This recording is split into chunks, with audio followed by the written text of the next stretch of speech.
2021년 8월 우리 회복의 주제는 다시 예배의 자리로입니다. 다시 예배의 자리로. 어떻게 이제 코로나19 바이러스로 인해서 예배가 멈춰버린 사람들도 있고요. 또 예배 자리가 멀어져 있고 예배가 소홀히 되어버린 그러한 성도들도 있습니다. 그래서 이 8월에는 다시 우리가 예배 자리를 회복하자. 오늘 또 아침에 어떤 성도님이 전화하셔서 그러시더라고요. 여기 와서 현장에서 예배 드리지 못하는 게 너무나 마음이 아프다고. 그래서 속히 이 현장 예배가 회복되기를 자기가 온라인 예배 드리면서 기도하겠습니다. 이렇게 말씀하시는 분도 있었는데요. 우리가 현장에서건 또 각 가정에서건 어디서건 예배 드릴 때 우리의 예배가 다시 회복되어서 그 예배를 통해서 하나님께서 우리의 삶을 회복하시는 것 경험하고 간증케 되는 그런 8월 한 달 될 수 있기를 간절히 소망합니다. 예배 드리는 것, 예배하면 저는 생각나는 한 아이가 있습니다. 제가 예전에 저 지방에서 보육원에서 종교 지도사로 이렇게 봉사한 적이 있었습니다. 토요일 되면 그 보육원에 있는 교회에 가서 아이들과 이렇게 성경 공부하고 또 요일에 같이 잠을 자고 주일 되면 예배 드리고 어떻게 성경 공부하고 이렇게 같이 지내다가 돌아오곤 했던 적이 있었는데요. 그때 제가 선일이라는 한 아이를 만나게 되었습니다. 선일이는 그때 중학교 한 3학년이었던 것 같아요. 그 아이가 아주 하나님을 사랑하고 예배하기를 좋아하는 그런 아이였었는데요. 근데 어느 날 선일이가 토요일 밤에 저를 찾아왔어요. 형들에게 방에서 쫓겨나가지고 잠을 잘 데가 없다는 거예요. 그래서 제가 선일이를 데려가서 그 예배당 앞에 받침대, 신발 벗는 받침대가 있는데 그 받침대 위에서 둘이 선일이하고 이렇게 잠을 자게 되었습니다. 그러면서 제가 그 아이에게 물어봤어요. 선일아, 너 이렇게 형들에게 고통당하며 사는 것이 힘들지 않느냐? 그 아이가 왜 그렇게 고통당했느냐면 그 당시 거기 보육원 안에서 형들이 그 선일에게 나쁜 짓을 시킨 거예요. 동생들에게. 그때는 나이키 프로스펙스 운동화가 아주 인기가 많을 때였어요. 그래서 그 운동화를 빨아서 담 위에 이렇게 얹어 놓으면 그 운동화를 훔쳐오도록 만들었던 거예요. 그런데 선일이는 자기 안에 예수님이 계시는 걸 아는 아이였어요. 예수님을 사랑하는 아이였어요. 그래서 그 아이는 도둑질을 할 수가 없었던 거죠. 그래서 형들이 그 아이를 막 때리고 괴롭히고 방에서도 쫓아내니까 방에서 자지 못하고 쫓겨났어요. 그런데 힘들지 않느냐 이렇게 사는 게. 근데 그 아이가 이렇게 대답했어요. 전도사님, 그래도 지금 여기에서 사는 것이 행복합니다. 왜 행복하냐? 내가 보기엔 더 힘든 것 같은데. 아니에요. 여기서 하나님을 예배하고 살 수 있어서 너무 좋습니다. 밖에서 아빠하고 살 때는 이곳저곳 다니면서 절에도 찾아가고 막 그렇게 살았는데 여기 와서 예수님을 만나고 하나님을 예배하며 살 수 있게 된 게 너무나 감사합니다. 저는 지금이 행복합니다. 중학교 3학년 아이가 그리고 형들에게 괴롭힘을 당하고 두들겨 맞기도 하고 방에서 쫓겨나기도 했지만 그 하나님을 예배하면서 예수 믿고 살아가는 것이 너무나 행복하다 그랬어요. 예배. 그 아이는 청소년이었지만 참으로 예배를 사랑하는 아이였고 예배 드리는 그 힘으로 예배를 통해서 주어지는 그 말씀의 위로로 그 아이는 그 힘든 시기를 이렇게 견디고 살아갈 수가 있었던 것입니다. 흔히 한국인은 밥심으로 산다 이런 말이 있잖아요. 그렇죠? 밥심으로 산다. 그러면 영적으로는 어떨까요? 그리스도인은 무슨 힘으로 살아가야 할까요? 바로 하나님을 예배하는 그 힘으로 우리가 이 세상을 승리하며 살아갈 수 있는 것입니다.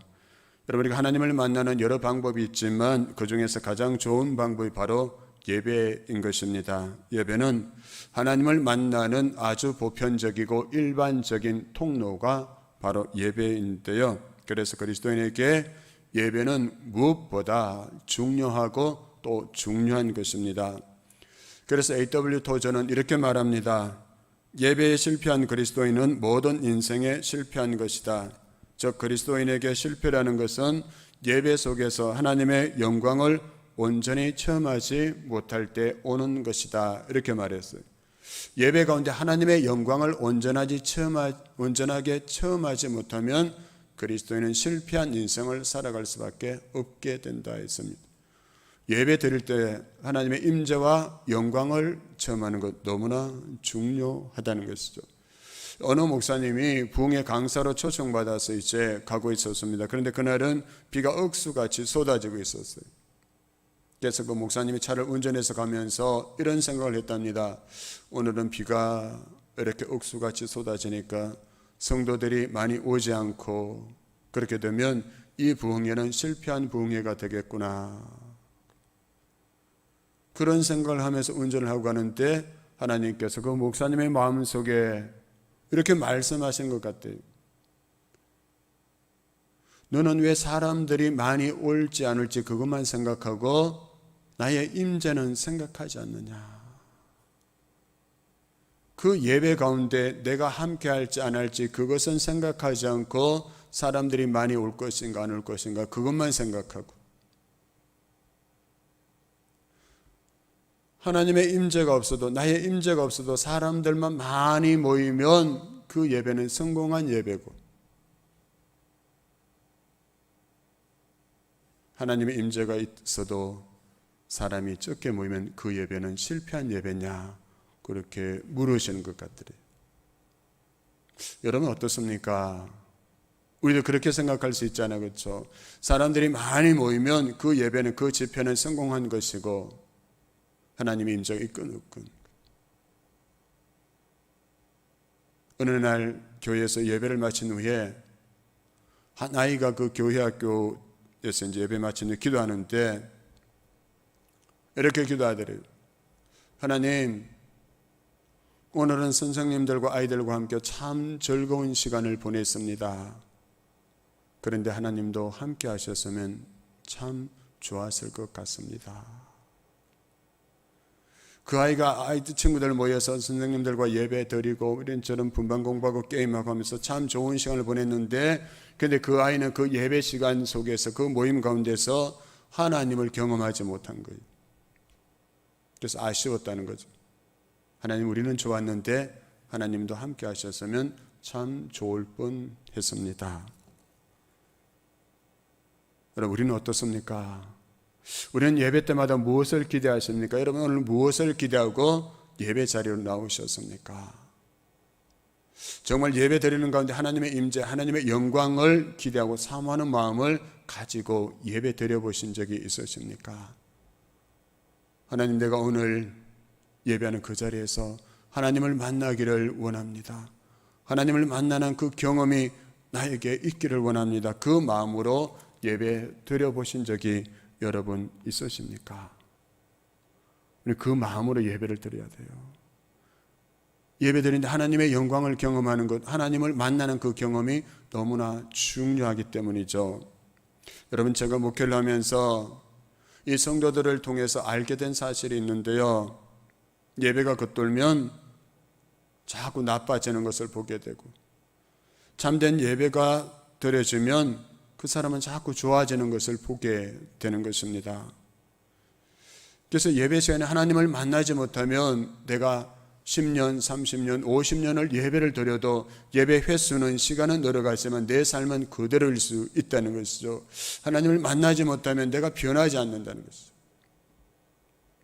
그래서 예배 시간에 내가 하나님을 만나는 것이 너무나 중요하다는 것. 예배 시간에 하나님을 만남으로 영적인 갈증이 해결되고 우리의 필요가 채워지면 우리는 날마다 새로워질 수 있다는 사실입니다. 정말 예배를 통해서 영적 갈증이 해결되고 힘을 얻고 새로워진다고 예배가 그런 거여서 근데 난 왜 맨날 예배를 드리고 나면 오히려 힘이 빠지는 거지. 나에게 예배는 그냥 견뎌야 하는 인내를 훈련하는 시간일 뿐이야. 여러분 어쩌면 과장된 이야기일 수 있지만 또 어쩌면 어느 정도 공감할 수 있는 그러한 말이기도 한 것입니다. 그럼 왜 그럴까요? 왜 예배를 통해서 영적 갈증이 해결되고 힘을 얻는 것이 아니라 그렇지 못한 때가 있는 것일까요? 그것은 우리가 자주 예배에 실패하기 때문입니다. 예배 자리에 앉아있지만 제대로 예배 드리지 않을 때가 많기 때문이고요. 예배 실패하고 나고 그냥 집으로 돌아갈 때가 많은데, 그래도 그게 실패한 예배인지 모르고 그냥 계속 그렇게 예배를 드리고 있기 때문인 것이죠. 그래서 A.W. 토저는 오늘날 교회 예배를 평가하면서 이렇게 말했습니다. 예배는 교회의 잃어버린 보석이다. 예배는 교회의 잃어버린 보석이다 했습니다. 무슨 말입니까? 오늘날 교회는 온갖 화려한 그런 좋은 장식으로 가득 차 있지만, 그리고 그러한 장식품으로 교회가 화려하게 빛나고 있지만 정작 빛나야 할 보석인 예배는 실종되었다고, 예배는 잃어버린 보석이 되고 말았다고 한탄한 것이죠. 여러분, 교회가 잃어버려서는 안 되는 것, 이것이 없으면 교회가 될 수 없는 것 한 가지가 있다면 무엇이겠습니까? 그건 바로 예배인 것이죠. 예배가 없으면 그건 교회일 수가 없죠. 그냥 사람들의 모임에 지나지 않게 되는 것이죠. 그냥 집단에 지날 뿐인 것이죠. 성도는 예배를 통해서 지상 최고의 가치인 하나님을 만나고 하나님을 높이게 됩니다. 하나님 안에서 참된 안식을 누리게 되는 것입니다.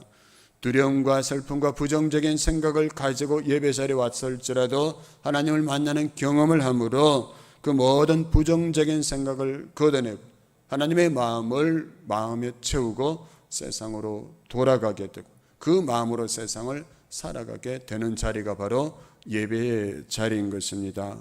그래서 하나님은 안식을 기억하여 거룩하게 지키라, 이렇게 십계명을 통해서 하나님의 백성들에게 명령하셨던 것입니다. 여러분, 그런데 세상 사람들이 볼 때 어떨까요? 이는 참으로 어리석고 비효율적인 낭비라고 생각되지 않을까요? 오늘날 속도가 힘이고 시간이 돈인 시대에 주일 하루를 쉬면 당장 이익을 포기해야 되고 학생들은 또 공부에 뒤처질 것이라고 그렇게 생각하는 것입니다. 그러나 우리는 예배를 통해서 내가 시간과 돈의 노예가 아니라 하나님의 선한 청지기심을 확인하게 되는 것이고요. 내가 눈에 보이는 것을 따라서 살아가는 것이 아니라 하나님 나라를 바라보고 믿음으로 하늘의 뜻과 하늘의 길을 걸어가는 시간, 그 예배 시간을 통해서 우리는 그것을 깨닫고 그렇게 살아가게 된다는 것입니다. 여러분, 우리 교회 청년들 중에도 주일 예배를 지킬 수 없다는 것 때문에 좋은 직장에 취직할 수 있었지만 포기한 청년도 있고요. 자기가 원하는 대학에 편입하기 위해서 공부하면서 하나님께서 지혜를 주셔야 한다는 그 사실 때문에 그 믿음으로 날마다 새벽마다 나와서 새벽 예배 드리면서 편입시험을 준비한 학생이 있습니다. 그런데 그 결과는 어떻게 되었을까요? 세상에 볼 때는 너무나 어리석은 일이잖아요. 그렇죠? 바보예요. 세상을 그렇게 살아서 어떻게 하겠냐고. 그러나 그 결과 하나님이 하셨습니다. 하나님 지금도 하시고 계시고요. 하나님께서 더 크게 하실 것입니다. 왜요? 그게 가장 소중한 것을 하나님께 드렸기 때문이죠. 그렇게 하지 않으면 하나님께서 그렇게 소중한 것을, 그 시간을 하나님께 드리며 하나님을 바라보고 의지하고 하나님을 예배하며 살아가는 그를 그냥 모른 채 버려두지 않으신다는 것이죠. 왜냐? 그런 예배자, 참되게 하나님을 예배하는 예배자를 통해서 하나님은 하나님의 살아계심을 드러내기를 원하고 계시기 때문인 것입니다.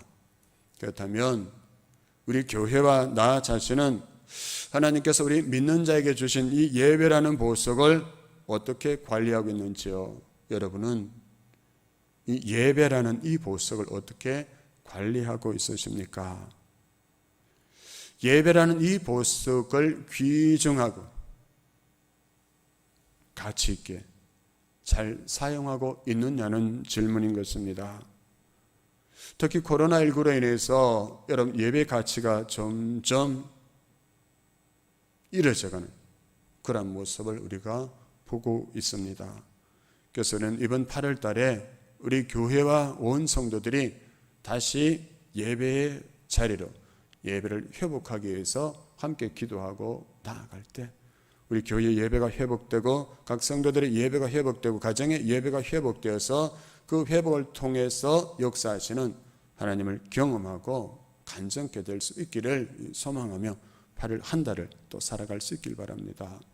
그래서 오늘은 먼저 정말 중요한 건데 뭐냐면요, 첫 시간 예배 대상이 누구인가 하는 거죠. 내가 누구를 예배하는 것,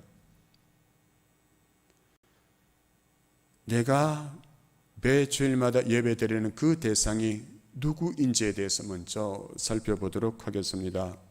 요한복음 4장을 보면 예배에 대한 사마리아 여인의 질문과 그 질문에 대한 예수님의 답변으로 이렇게 이어져 있는 것을 보게 됩니다. 먼저 20절부터 22절 보면 이렇게 말씀합니다.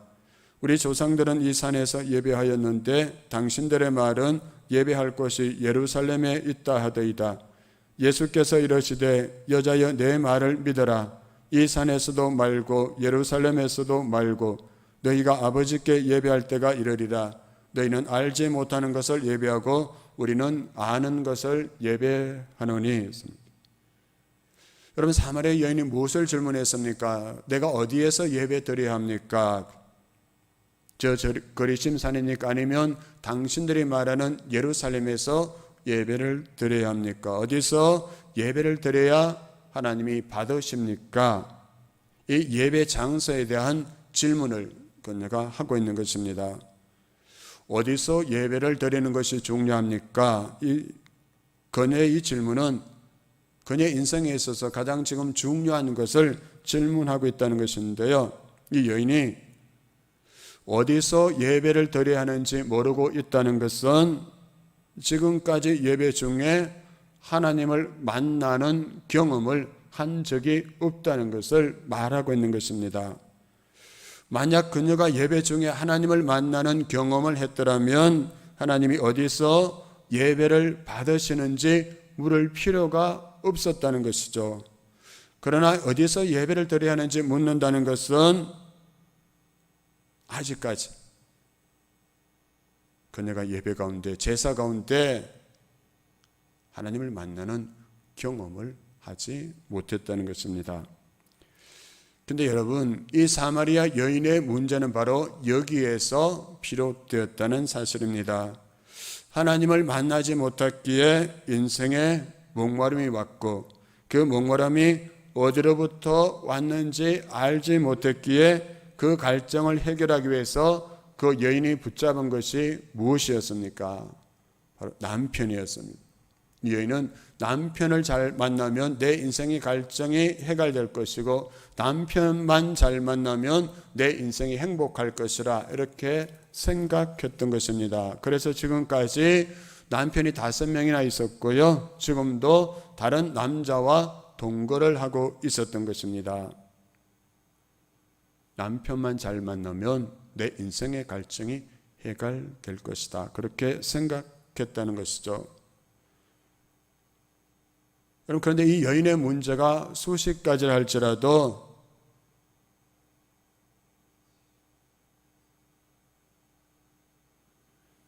단 지금까지 예배 가운데 하나님을 만나는 경험을 하지 못했던 것, 바로 거기에서 그녀의 인생의 문제가 시작되었다는 것입니다.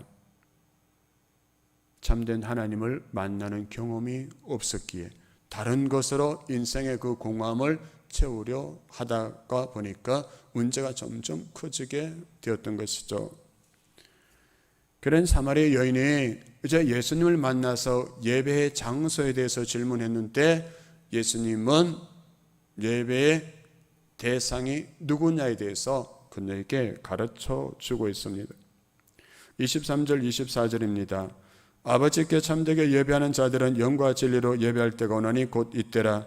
아버지께서는 자기에게 이렇게 예배하는 자들을 찾으시느니라. 하나님은 영이시니 예배하는 자가 영과 진리로 예배할지니라. 아멘. 예수님이 말씀하시는 예배 대상은 누구십니까? 23절 보면 아버지라고 반복해서 말씀하고 있습니다. 또 24절 보면 하나님이라고 말씀하고 계시죠. 즉 예배의 대상은 하나님이심을 예수님께서 말씀하시는 것입니다. 우리가 드리는 예배를 받으시는 분은 하나님이신 것 너무나 당연한 사실이지 않습니까? 교회학교 학생에게 질문해도 하나님께 예배 드린다고 대답할 거예요. 그런데 문제가 무엇입니까? 이 너무나 당연한 사실 때문에 우리가 이 사실을 잊어버리고 예배 드릴 때가 많이 있다는 것이죠. 너무나 당연하게 내가 지금 누구에게 예배 드리고 있는가 그 사실을 잊어버릴 때가 있다는 것이죠. 그래서 우리는 예배 시간에 하나님이 우리 눈에 들어오는 것이 아니라 자꾸 다른 사람들 프로그램 이런 것들이 자꾸 눈에 들어오는 시설이나 이런 것들. 여러분 제가 부교육자로 사역할 때 어느 날 수요 예배 설교를 제가 하고 여 집사님께서 한번 대표 기도를 하게 되었습니다. 그런데 예배를 마친 후에 그 여 집사님이 저에게 아주 진지하게 이런 질문을 했어요. 목사님, 왜 목사님은 내가 기도하는데 아멘 하지 않으셨어요?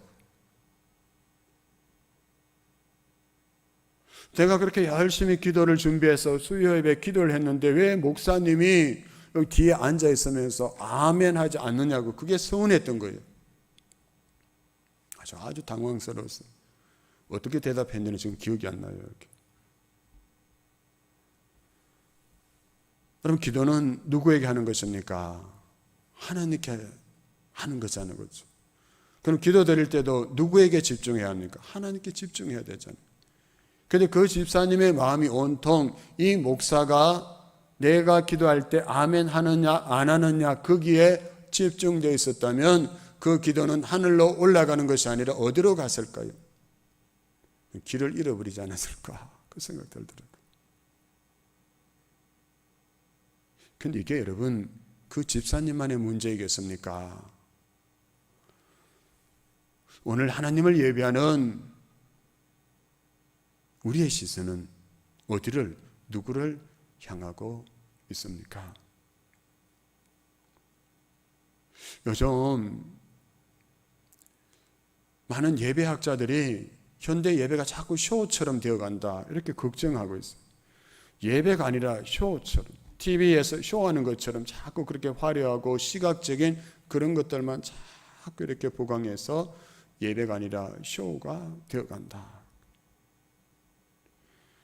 그런데 우리는 쇼를 구경하는 관객이 아니라 하나님만 예배하는 예배자가 되어야 하는 것입니다. 왜요? 쇼는 사람의 눈을 의식하지만 예배는 하나님을 향하고 하나님만 바라보고 하나님께 올려드리는 것이 예배이기 때문이죠. 그래서 사람의 눈에 보이는 윗선적인 행위와 형식적 종교의식을 하는 것이 아니라 하나님과의 진실된 관계가 회복된 진짜 예배를 드려야 한다는 것입니다. 코로나19 바이러스로 인해서 부득이하게 가정에서 예배를 드리게 되었습니다. 그런데 여러분들이 이렇게 말합니다. 처음에는 좀 생소했지만 점점 익숙해지면서 TV나 모니터를 통해서 예배를 드리는 자가 아니라 예배를 시청하는 자가 되어가고 있는 이 사실이 너무 두렵습니다. 예배자가 아니라 시청자가 자꾸 되어가는 것들. 그래서 어떤 분은 목사님 예배 드리면서도 온갖 거 다 한대요. 집에서 전화 오면 전화 받고 가서 냄비 넘치면 냄비 불 끄고 화장실 갔다 오고 애 깨우고 애 관리하고 막.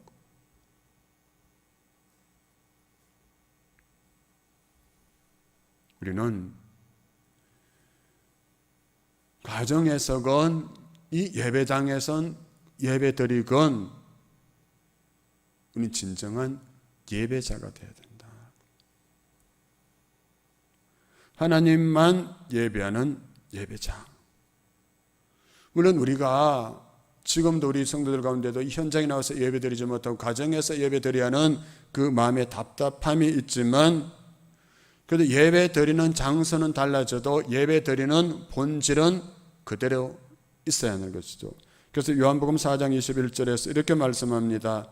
나의 말을 믿어라. 너희가 이 산 위에서도 아니고 예루살렘에서도 아닌 데서 너희가 아버지께 예배를 드릴 때가 올 것이다. 누구에게요? 아버지께 예배를 드릴 때. 아버지께 예배를 드릴 때가 지금이라 했습니다. 그래서 예배는 장소의 문제가 아니라 예배는 대상의 문제라는 것입니다. 그래서 장소가 어떠하든지 하나님께 집중하고 하나님만 예배할 때 그 예배는 하나님이 받으시는 예배가 되는 것입니다. 그런데 여러분, 우리의 예배 대상이 하나님이라는 이 사실은 우리의 예배가 어떠해야 하는지를 가르쳐 주는 것입니다.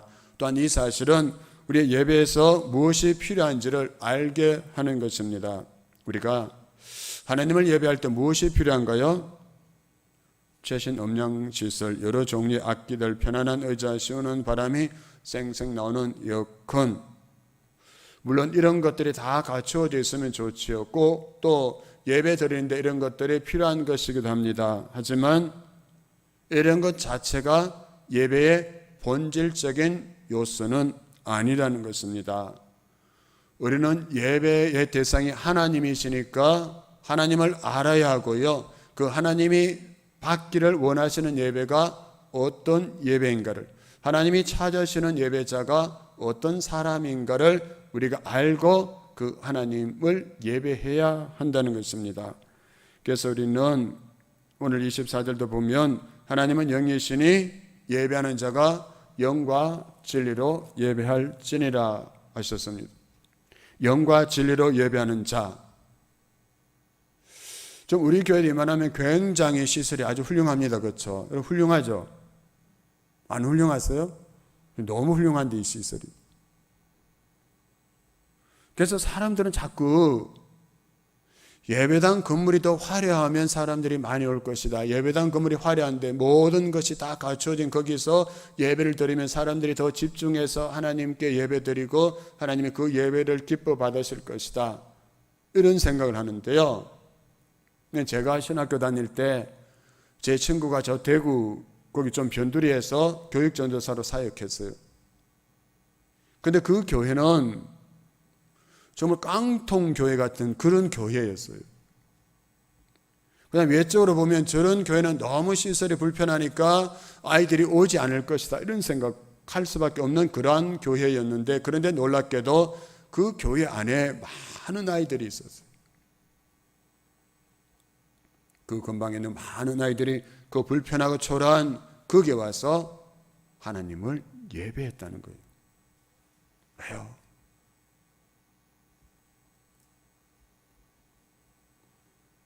그게는 진정 영과 진리로 하나님만 예배하는 예배자들이 있었기에 그것이 하나님의 임재와 하나님의 영광이 나타나고 그것을 경험할 수 있어서 많은 아이들과 성도들이 그 예배당을 찾아오고 또 찾아왔다는 것입니다.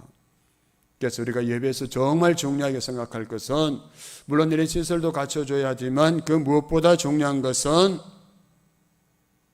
예배자인 내가 영과 진리로 예배하는 예배자가 되어야 한다는 것입니다. 여러분 정말 내가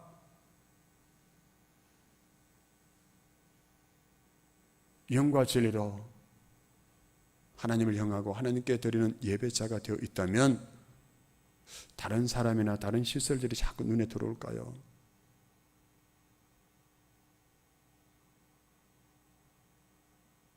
안 들어올 것 같아요.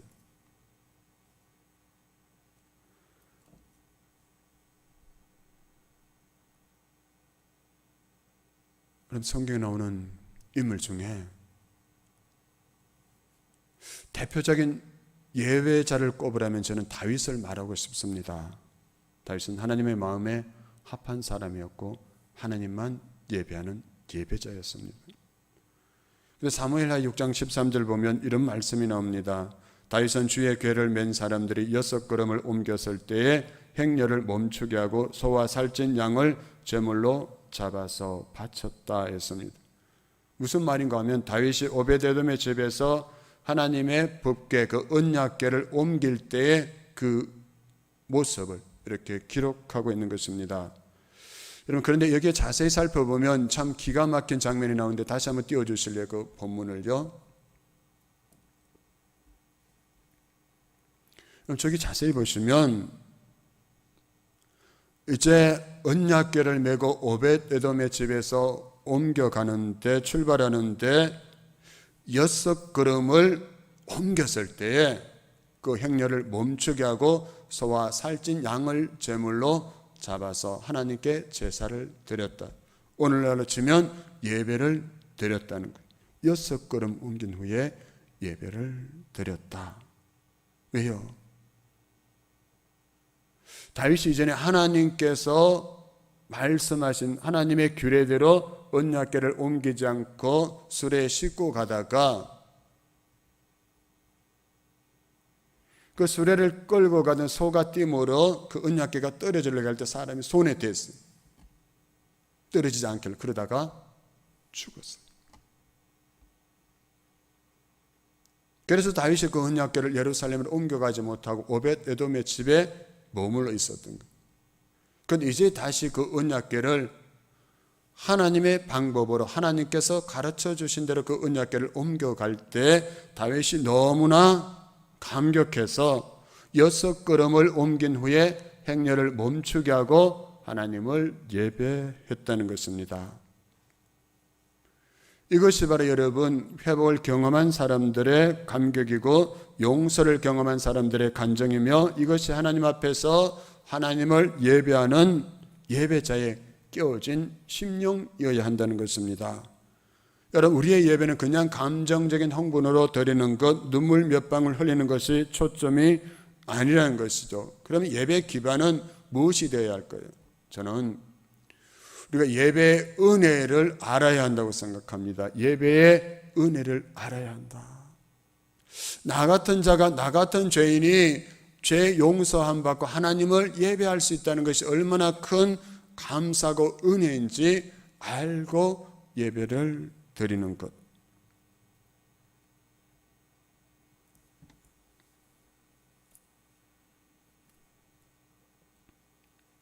어떤 분은, 저 어릴 때는 여러 번 봤어요.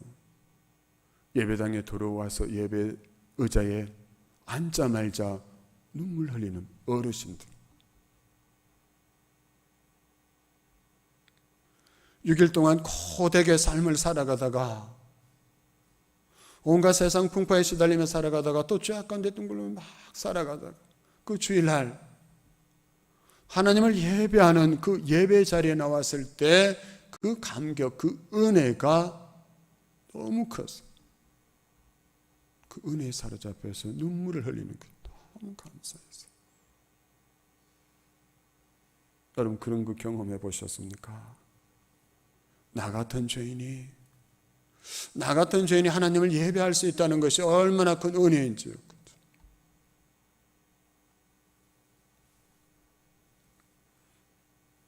그 예배는 그때부터 하나님이 받으시는 거예요. 하나님을 예배할 수 없는 이 죄인이 하나님을 예배할 수 있는 그 은혜를 알고 그 하나님 앞에 눈물로 예배드릴 때,